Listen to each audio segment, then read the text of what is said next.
Từ xe kéo cái bô quay này tiếp tục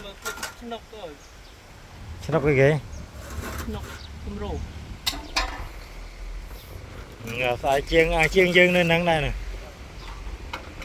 bao tích tua giấy nhom chi tới bám tàu nhom thôi đây ngày muốn thay lẹ lại xe cao đâu ấy ta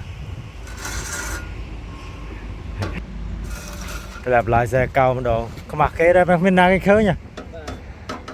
lại trong prắc sam tàu mặc cái nó mà ngày vô tới cái mà sao không mặc cái chi tiết lụt chả như xây cái chả nhà long sơ cái chim tôi thôi mới chỉ thôi đã tặc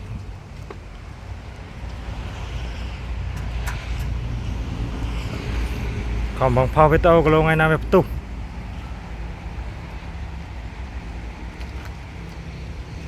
tôi với tàu tới lên phép âm du